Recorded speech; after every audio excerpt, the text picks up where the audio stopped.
Cuanto más empiezas a investigar qué pensamos, qué entendemos, de dónde venimos, qué creemos que estamos haciendo, más empezamos a ver que nos han mentido. Todas las instituciones nos han mentido. ¿Qué te hace pensar que la institución religiosa sea la única que no lo ha hecho nunca? Las instituciones religiosas de este mundo están cubiertas de basura. Las instituciones religiosas de este mundo han sido creadas por las mismas personas que nos han dado a nuestro gobierno, a nuestra corrupta educación, que establece sus monopolios bancarios, porque a nuestros dueños les importa un bledo a usted o su familia. Todo lo que les preocupa es aquello por lo que siempre se han preocupado: el control de todo el maldito mundo. Hemos sido desviados de la verdadera presencia divina en el universo, que los hombres han llamado Dios. No sé lo que es Dios, pero sé lo que no es. Y hasta que no estés preparado para considerar toda la verdad, y a donde pueda ir, a quién te puede llevar, si quieres mirar a otro lado o creerlo más fácil, entonces en algún punto descubrirás que estás jugando con la justicia divina. Cuanto más te educas a ti mismo, más entiendes de dónde vienen las cosas y más obvias se vuelven, y empiezas a ver mentiras en todos lados. Tienes que conocer la verdad e investigar la verdad, y la verdad te devolverá la libertad. Lo encontrarán difícil aquellos que han tomado la autoridad como la verdad, en lugar de la verdad como autoridad.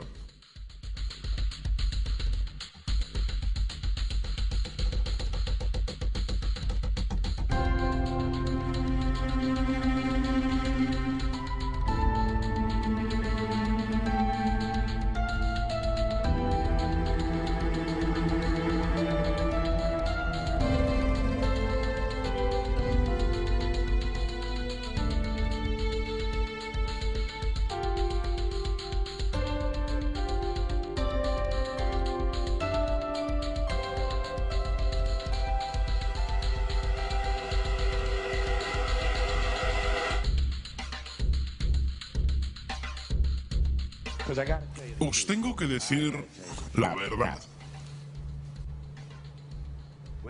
Cuando hablamos de tonterías, enormes, gigantescas sandeces, tenemos que observar sobrecogidos al campeón de todos los tiempos en falsas promesas y exageraciones: la religión.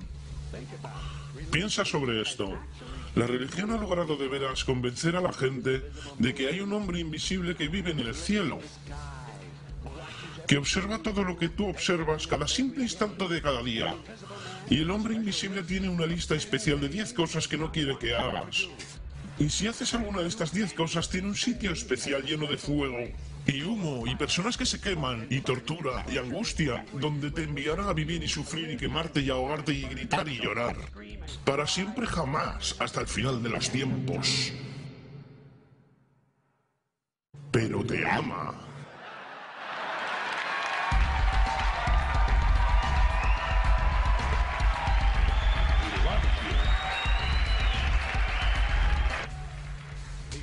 Te ama y necesita dinero.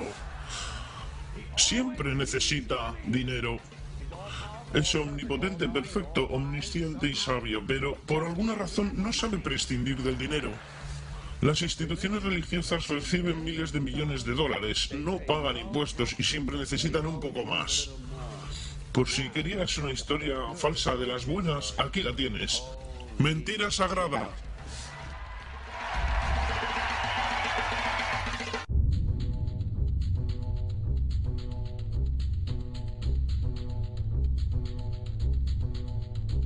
La historia más grande jamás contada.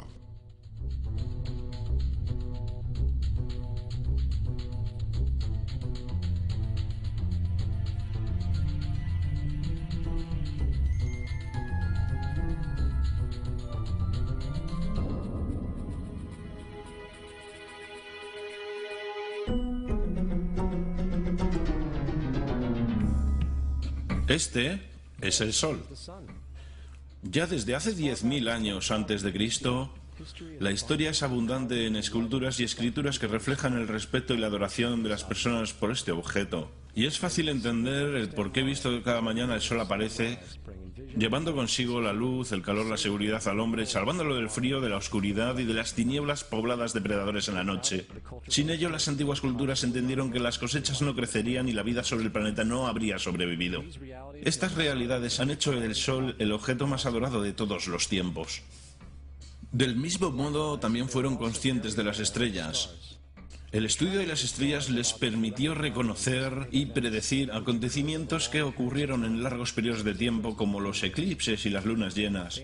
Catalogaron grupos celestes de aquello que hoy conocemos como constelaciones. Esta es la Cruz del Zodiaco, una de las imágenes conceptuales más antiguas de la historia humana. Muestra el Sol mientras figurativamente pasa por las 12 mayores constelaciones en el curso del año. También refleja los 12 meses del año, las 4 estaciones y los solsticios y equinoccios.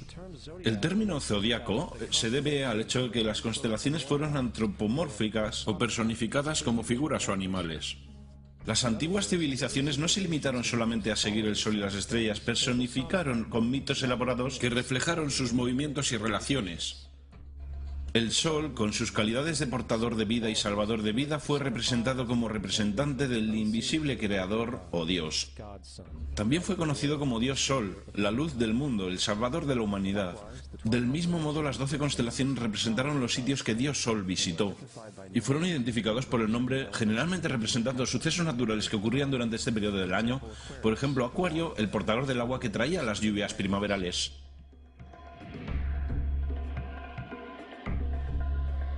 Este es Horus, el dios del sol de Egipto de 3000 años antes de Cristo. Es el sol antropomorfizado y su vida es una serie de alegorías mitológicas que tienen que ver con su movimiento en el cielo. Gracias a los antiguos jeroglíficos egipcios sabemos mucho sobre este mesías solar. Por ejemplo, Horus, siendo el sol o la luz, tuvo a un enemigo conocido como Set, y Set fue la personificación de la oscuridad o la noche. Y metafóricamente hablando, cada mañana Horus vencía la batalla contra Set, mientras que al atardecer Set vencía sobre Horus mandándolo al mundo subterráneo. Es importante notar que oscuridad contra luz o bueno contra lo malo siempre ha sido una de las dualidades mitológicas más conocidas y es expresada hoy día de muchos modos. Hablando en general, la historia de Horus es como sigue. Horus nació el 25 de diciembre de la Virgen Isis Meri. Su nacimiento fue acompañado por una estrella en el este, que a su vez 3 reyes siguieron para encontrar y adorar al nuevo Salvador. A la edad de 12 años fue un niño maestro, y a los 30 años fue bautizado por una figura conocida Anub y empezó así su ministerio. Horus tuvo 12 discípulos que viajaron con él. Hizo milagros como curar a los enfermos y caminar sobre el agua.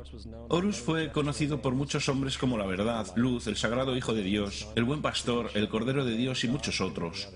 Después de haber sido traicionado por Tifón, Horus fue crucificado, enterrado por 3 días y después resucitó.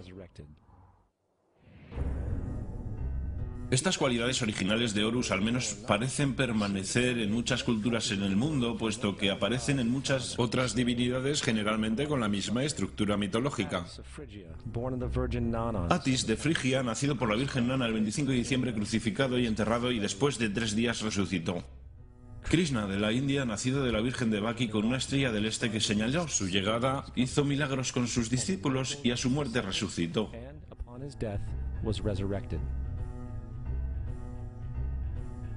Dionisio de Grecia, nacido por una virgen el 25 de diciembre, fue un viajero maestro. Él hizo milagros como transformar agua en vino, fue llamado Rey de los Reyes, el único Hijo de Dios, el Alfa y el Omega, y muchos otros, y a su muerte fue resucitado. Mitra de Persia, nacido por una virgen el 25 de diciembre, tuvo 12 discípulos e hizo milagros, y a su muerte fue enterrado 3 días y después resucitó. También fue llamado la Verdad, la Luz y muchos otros. Interesante el hecho que el día sagrado dedicado fue el domingo.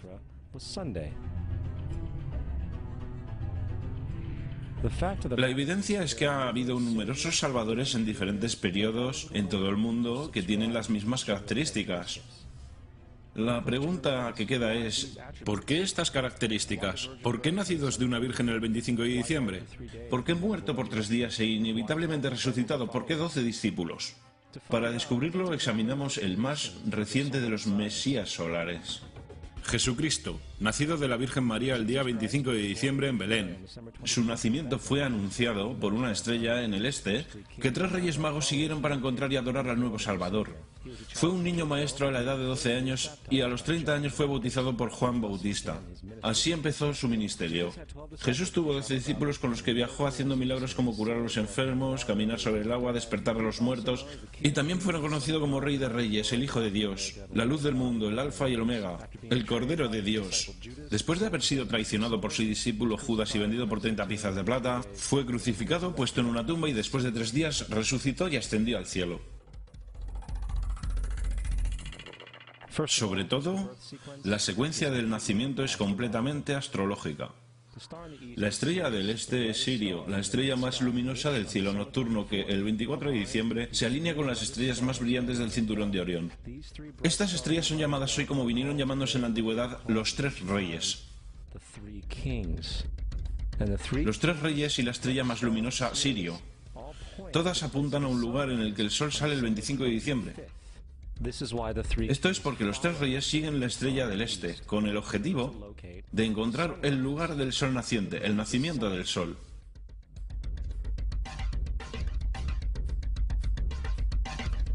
La Virgen María es la constelación Virgo. Virgo en latín significa virgen. El antiguo símbolo de Virgo es la M modificada. Esta es la razón por la que María, junto con las otras madres vírgenes como Mirra, la madre de Adonis, o Maya, la madre de Buda, empezaron con M. Virgo también es a veces llamado como la casa del pan. Y la representación de Virgo es una virgen con un haz de trigo. Esta casa del pan y el símbolo del trigo representan agosto y septiembre, el tiempo de la recolección. Belén, además se traduce literalmente como casa del pan. Belén es por tanto una referencia a la constelación Virgo, un lugar en el cielo, no sobre la tierra. Hay otro fenómeno muy interesante que ocurre el día 25 de diciembre, el solsticio de invierno. Del solsticio veraniego al invernar los días se vuelven más cortos y fríos. Desde la perspectiva del hemisferio norte, el sol parece moverse hacia el sur volviéndose cada vez más pequeño, acortándose los días y llegando el fin de las cosechas. Con su llegada el solsticio invernal simbolizó el proceso de la muerte. Fue la muerte del sol. Antes del 22 de diciembre la muerte del sol fue observada completamente y puesto que el sol se mueve hacia el sur continuamente por 6 meses, también es el día en que se encuentra el punto más bajo del cielo. Aquí ocurre una cosa extraña. El sol deja de moverse hacia el sur, al menos por lo que se puede percibir, por 3 días. Durante estos 3 días de pausa, el sol reside en las vecindades de la constelación conocida como Cruz del Sur. Después de este tiempo, el 25 de diciembre, el sol se mueve 1 grado al norte, esta vez llevando consigo días más largos, el calor y la primavera. Por tanto, se dijo, el sol ha muerto sobre la cruz. Ha quedado muerto por 3 días y después ha vuelto a nacer. Esta es la razón por la que Jesús y otros numerosos dioses del sol comparten la crucifixión, la muerte por 3 días y el concepto de resurrección. Es el periodo de transición después de que el sol cambia de dirección hacia el hemisferio norte del planeta, llevando la primavera y la salvación. En todo caso, no celebraron la resurrección del sol sino hasta el equinoccio de primavera o Pascua. Esto es debido al hecho que en el equinoccio de primavera oficialmente el sol derrota las fuerzas de las tinieblas y el día se vuelve por tanto más largo en duración que la noche, y las condiciones revitalizantes de la primavera emergen. Ahora, probablemente lo más obvio de todo el simbolismo astrológico alrededor de Jesús concierne a los 12 discípulos. Son sencillamente las 12 constelaciones del zodiaco, con lo que Jesús, siendo el sol, viaja acompañado de ellas. En efecto, el número 12 es repetido muchas veces en toda la Biblia. Este libro tiene mucho más que ver con la astrología que con cualquier otra cosa. Volviendo a la cruz del zodiaco, la vida figurativa del sol no fue solo una expresión artística o un instrumento para trazar los movimientos del sol. También fue un símbolo espiritual pagano, cuya versión simplificada parecía esto. Este no es un símbolo cristiano. Es la adaptación pagana de la cruz del zodiaco.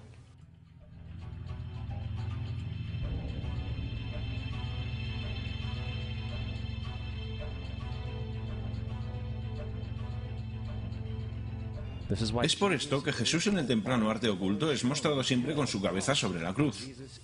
Porque Jesús es el sol, el Dios Sol, la luz del mundo, el Salvador levantado, quien voluntariamente viene otra vez, como cada mañana, la gloria de Dios que protege contra las obras de la oscuridad cuando es nacido otra vez, todas las mañanas, y puede ser visto venir en las nubes, en el cielo, con su corona de espinas o rayos de sol.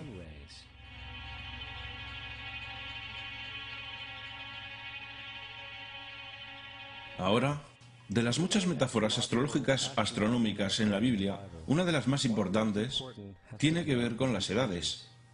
Durante toda la escritura hay referencias numerosas a las edades. Para comprender esto, tenemos que estar familiarizados con el fenómeno conocido como la precesión de los equinoccios.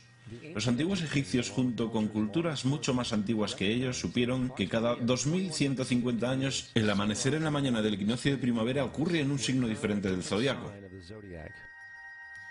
Esto tiene que ver con un lento bamboleo que mantiene la Tierra al rotar sobre su eje.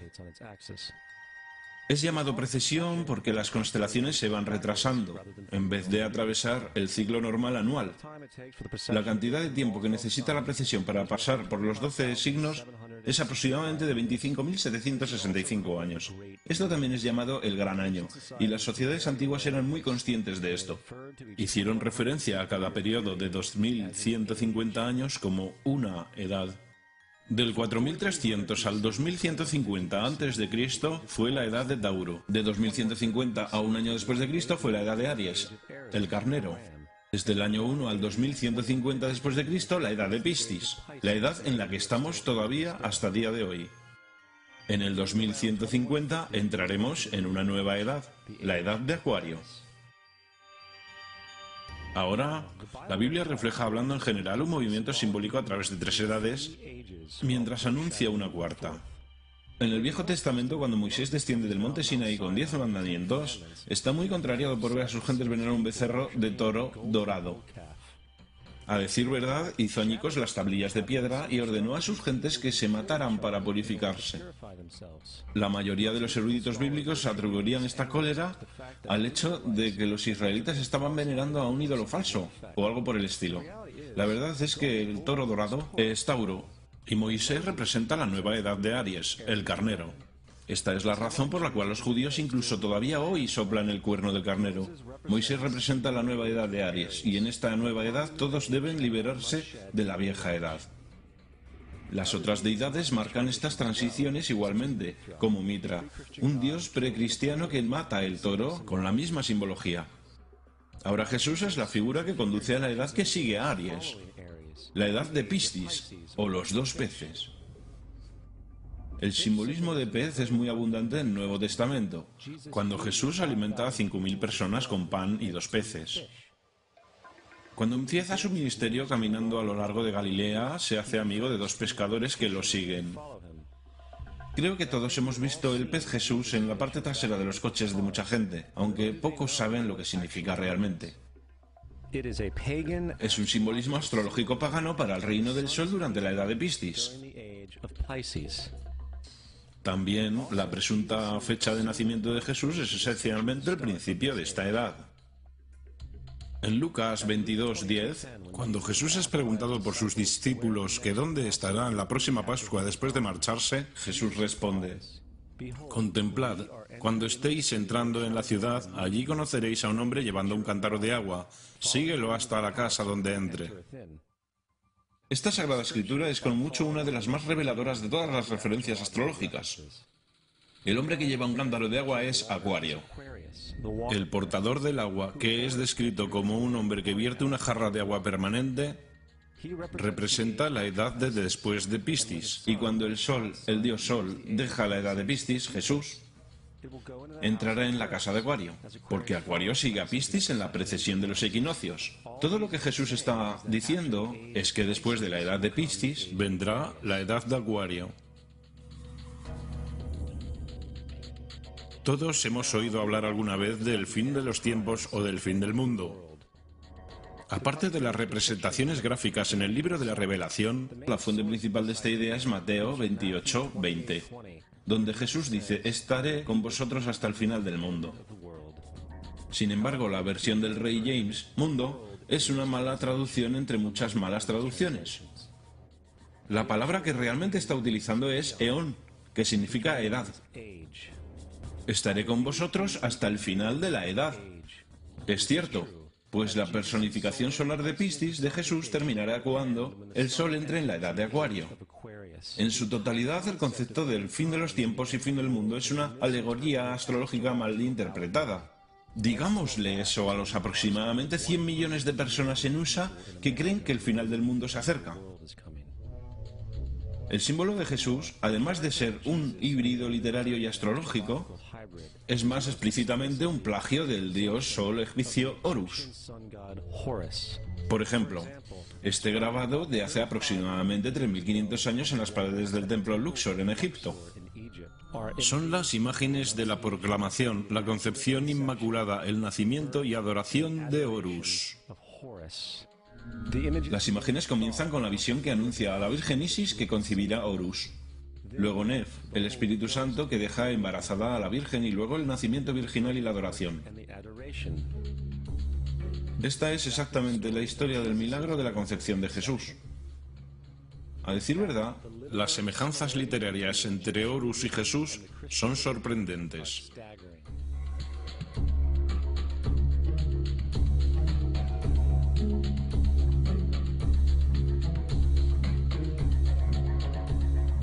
El plagio es continuo.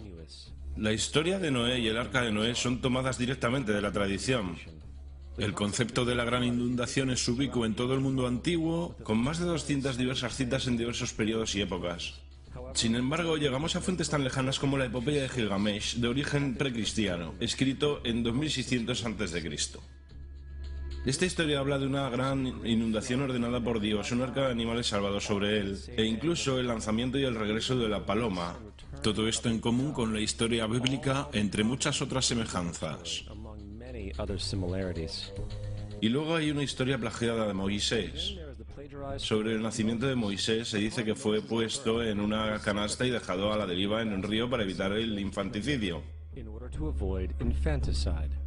Después fue rescatado por una hija de la realeza y criado por ella como un príncipe. Esta historia del bebé en la canasta fue sacada directamente del mito de Sargón de Acadia alrededor de 2250 a.C. Cuando nació Sargón fue puesto en una canasta para evitar el infanticidio y dejado a la deriva en un río. Fue rescatado y criado por Aquí, una reina matrona. Además, Moisés es conocido como el dador de ley, el dador de 10 mandamientos, la ley mosaica. Sin embargo, la idea de una ley que fue dada por Dios a un profeta sobre una montaña es también muy vieja. Moisés es solo un dador de ley en una larga línea de dadores de ley en una historia mitológica. En India, Mao fue el gran dador de ley. En Creta, Minos subió al monte Dicta, donde Zeus le dio las leyes sagradas. Mientras en Egipto estaba Mises, quien llevó tablas de piedra donde las leyes de Dios fueron escritas. Manu, Minos, Mises, Moisés. Y hasta los 10 mandamientos están sacados literalmente del hechizo 125 del libro de los muertos egipcio. En lo que en el libro de los muertos se leía: no he robado, se convirtió en no robarás; no he matado, se convirtió en no matarás; no he dicho las mentiras, se convirtió en no mentirás, etc. A decir verdad, la religión egipcia es la base fundamental de los principios de la teología judeocristiana. Bautismo, vida después de la muerte, sentencia definitiva, el alumbramiento virginal y la resurrección, la crucifixión, el arca de la alianza, la circuncisión, los salvadores, la sagrada comunión, la gran inundación, la Pascua, la Navidad, la Pascua de los judíos y mucho más, son todo atributos de ideas egipcias. Preceden al cristianismo y al judaísmo en mucho tiempo.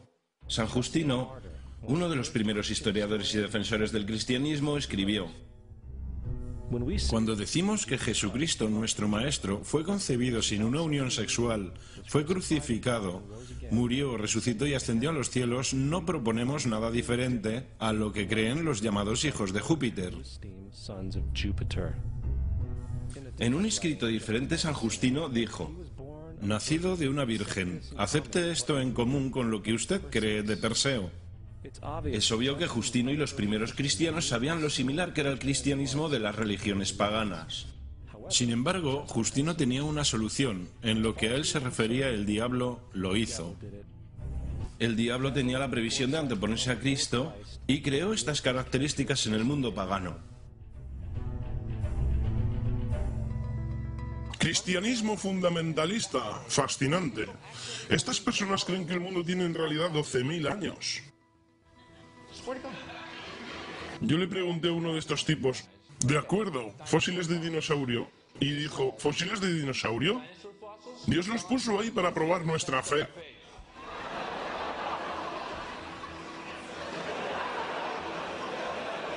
Pienso que Dios te puso aquí para probar mi fe, amigo.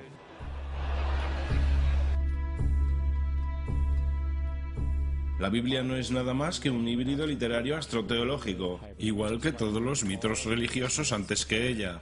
A decir verdad, el aspecto de transferencia, desde las cualidades de un personaje a un nuevo personaje, se pueden encontrar en el mismo libro. En el Viejo Testamento está la historia de José. José era un prototipo para Jesús. José nació en un parto milagroso. Jesús nació en un parto milagroso. José tenía 12 hermanos. Jesús tenía 12 discípulos. José fue vendido por 20 piezas de plata. Jesús fue vendido por 30 piezas de plata. Hermano Judas sugiere la venta de José. Discípulo Judas sugiere la venta de Jesús. José empezó su trabajo a los 30 años. Jesús empezó su trabajo a los 30 años. Los paralelismos siguen sin parar. Además, ¿hay alguna evidencia histórica no bíblica de alguna persona viviendo con el nombre de Jesús? El hijo de María que viajó con 12 seguidores, sanando a las personas y cosas por el estilo. Hay numerosos historiadores que vivieron alrededor del Mediterráneo, tanto durante como después de la presunta vida de Jesús. ¿Cuántos de estos historiadores documentan esta figura? Ni uno. Sin embargo, esto no quiere decir que los defensores del Jesús histórico no hayan reclamado lo contrario. 4 historiadores son mencionados típicamente para justificar la existencia de Jesús. Pilinio el Joven, Suetonio y Tácito son los primeros 3. Sus notas constan de algunas frases que en el mejor de los casos solamente hacen referencia a los Cristos o al Cristo, que a decir verdad no es un nombre sino un título. Significa el ungido. El cuarto origen es Josefo y esta fuente ha sido demostrada como una falsificación durante cientos de años. Desgraciadamente, todavía es citado como verdad. Uno pensaría que un tipo que resucitó entre los muertos y ascendió al cielo para que todos los ojos lo vieran, que llevó a cabo la profusión de los milagros que se le atribuyen, habría logrado entrar en el registro histórico. No lo hizo, porque una vez que sopesamos las evidencias, hay altas probabilidades que una figura conocida como Jesús ni siquiera haya existido. El cristianismo es una parodia del culto al sol, en el cual pusieron a un hombre llamado Cristo en lugar del sol, y le rindieron la pleitesía que originalmente se le rendía al sol. No queremos ser ofensivos, pero queremos ceñirnos a los hechos. No queremos herir sentimientos, pero queremos ser académicamente correctos. En lo que comprendemos y sabemos es cierto, el cristianismo no se basa en la verdad. Hemos descubierto que el cristianismo no es nada más que una historia romana desarrollada políticamente. En realidad, Jesús era la deidad solar de la secta cristiana gnóstica, y de la misma manera que todos los otros dioses paganos era una figura mítica. El sistema político fue el que buscó la figura histórica de Jesús para el control social. Antes del 325 después de Cristo, en Roma, el emperador Constantino convocó al concilio de Nicea. Durante la reunión, las doctrinas cristianas políticamente motivadas fueron establecidas, y empezó una larga historia de derramamiento de sangre de cristianos y fraude espiritual. Y durante los siguientes 1600 años, el Vaticano dominó políticamente toda Europa, conduciendo tanto a periodos fáciles como a las edades oscuras, al mismo tiempo que condujo a movimientos instructivos como las cruzadas y la Inquisición.